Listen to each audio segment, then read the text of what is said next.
तो अब हम लोग डिस्कस करने जा रहे हैं नेशनल मींस का मेरिट स्कॉलरशिप स्कीम के बारे में। अब इस स्कीम के बारे में पीआईबी में मेंशन हुआ था अभी कुछ टाइम पहले, तो उस हिसाब से ये स्कीम हमारी इंपॉर्टेंट हो जाती है। तो देखिए, इस स्कीम की शुरुआत हुई थी 2008 में, 2008 में। ठीक है, अब इस ईयर को याद कैसे रखा जाए, तो ये याद रखिएगा, ये जो स्कीम, जो स्कॉलरशिप हम लोग प्रोवाइड कर रहे हैं ना, ये क्लास 9 से 12 तक के बच्चों को प्रोवाइड किया जाएगा। मतलब बच्चा जो है वो 8वीं क्लास पास होना चाहिए, 8th क्लास पास होनी चाहिए। सो 8 से ये 8 याद रखिएगा, ठीक है, 2008, 8th क्लास पास 2008 ईयर है, याद हो जाएगा, बहुत अच्छा। Nodal ministry ministry of education है, मिनिस्ट्री ऑफ एजुकेशन इसकी नोडल मिनिस्ट्री है। Ministry of social justice and empowerment नहीं है, क्योंकि इससे पहले हमने ज़्यादा जो भी स्कॉलरशिप स्कीम के बारे में पढ़ा है वो ज़्यादा ministry of social justice and empowerment थी, लेकिन इसमें मिनिस्ट्री ऑफ एजुकेशन है। ये डिफरेंस याद रखिएगा। इम्प्लीमेंटिंग बैंक कौन है? State bank of India. ठीक है, अच्छा, इम्प्लीमेंटिंग बैंक से ना एक स्कीम याद आया, prime minister formalisation of micro food processing enterprise scheme. याद आ रहा है कुछ? उसकी इम्प्लीमेंटिंग बैंक कौन थी? कुछ याद आ रहा है? Union bank of India. Union bank of India नहीं याद आ रहा? एक बार रिवाइज करिए उसको, वो भी काफ़ी इंपॉर्टेंट स्कीम है। सो इस स्कीम की इम्प्लीमेंटिंग बैंक कौन है? State bank of India. देखिए, ऑब्जेक्टिव क्या है? ऑब्जेक्टिव ये है कि जो भी क्लास 8 के बाद जो बच्चों का ड्रॉप आउट हो रहा है ना, ठीक है, उस ड्रॉप आउट के को रोकना। ठीक है, तो जो भी इकोनॉमिकल वीकर सेक्शन बच्चे हैं, जो, ठीक है, उनके ड्रॉप आउट को रोका जाए। ठीक है, ये एक सेंट्रली सेक्टर स्कीम है, और इसका जो टेन्योर है वो 21-22 से लेकर 25-26 तक है।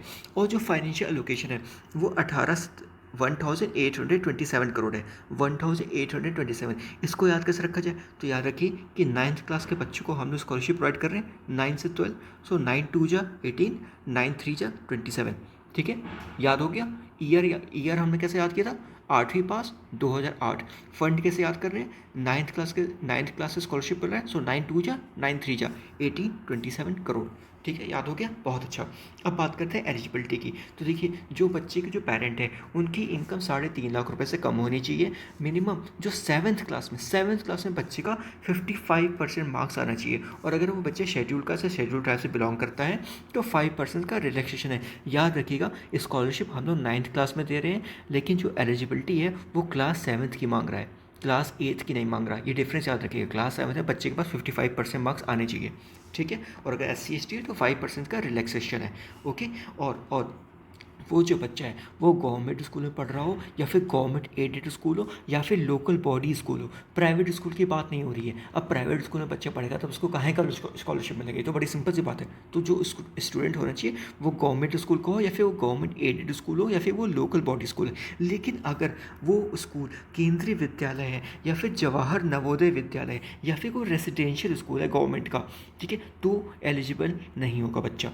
केंद्रीय विद्यालय, जवाहर नवोदय विद्यालय और रेसिडेंशियल स्कूल में अगर बच्चा पढ़ रहा है तो इस स्कीम के अंडर वो एलिजिबल नहीं है। ये डिफरेंस याद रखिएगा। ठीक है, और ये अब्रॉड पढ़ने के लिए कोई स्कॉलरशिप नहीं मिलेगा। सिंपल सी बात है, इस देश में पढ़ने के लिए आपको स्कॉलरशिप मिलेगा, वो भी गवर्नमेंट स्कूल में। 9 से 12th क्लास तक के बीच में आपको स्कॉलरशिप मिलेगा। कुछ की फीचर की बात करते हैं, तो हर साल 1 लाख रुपए, सॉरी, हर साल 1 लाख स्कॉलरशिप आपको दिया जाएगा। 1 लाख स्कॉलरशिप हर साल मिलेगा बच्चों को, 9 से 12th क्लास तक के बच्चों को 1 लाख स्कॉलरशिप पर ईयर। ठीक है, स्कॉलरशिप अमाउंट कितना होगा? 1000 पर मंथ, मतलब 12,000 एक साल का। एक साल में आपको 12,000 रुपये स्कॉलरशिप मिलेगा। वो चाहे आप स्टेट गवर्नमेंट स्कूल में पढ़ रहे हो, या फिर गवर्नमेंट एड स्कूल हो, या फिर लोकल बॉडी स्कूल हो। ठीक है, 12,000 पर ईयर आपको स्कॉलरशिप मिलेगा। ठीक है, मिनिमम देखो, 9th-10th में तो स्कॉलरशिप मिल गया 7th क्लास के मार्क्स के हिसाब से। जब आप 10th क्लास पास करोगे, 11th का क्लास में आपको स्कॉलरशिप कितना मिलेगा ये डिपेंड करेगा कि 10th क्लास में आपके कितने मार्क्स आए हैं। सो 10th क्लास में अगर आपके 60% मार्क्स आ रहे हैं बच्चे के, तो स्कॉलरशिप के लिए एलिजिबल है। और अगर वो SC ST है तो 5% का रिलैक्सेशन, मतलब 55% मार्क्स। जबकि 7th क्लास में जनरल कैटेगरी को 55% मार्क्स चाहिए था, और SC ST को 50% मार्क्स। ये डिफरेंस याद करते हुए चलेगा। ठीक है, जो भी वेरिफिकेशन होगा 2 लेवल पे होगा, एक स्कूल लेवल पे होगा और एक डिस्ट्रिक्ट नोडल ऑफिसर वेरिफिकेशन करेंगे। ठीक है, और एक बड़ी जनरस बात है, कुछ बच्चे होते हैं जो 10th क्लास पास करने के बाद 11th क्लास नहीं पढ़ते, वो सीधे डिप्लोमा में एडमिशन लेते हैं। सो डिप्लोमा अगर बच्चा एडमिशन ले रहा है, या फिर कोई सर्टिफिकेट लेवल कोर्स कर रहा है, तो उसके लिए स्कॉलरशिप नहीं है। ठीक है, और इस स्कीम में कुछ इंपॉर्टेंट नहीं है, तो जितना इंपॉर्टेंट है हमने सब डिस्कस कर लिया। ठीक है, चलिए फिर, ठीक है, थैंक यू।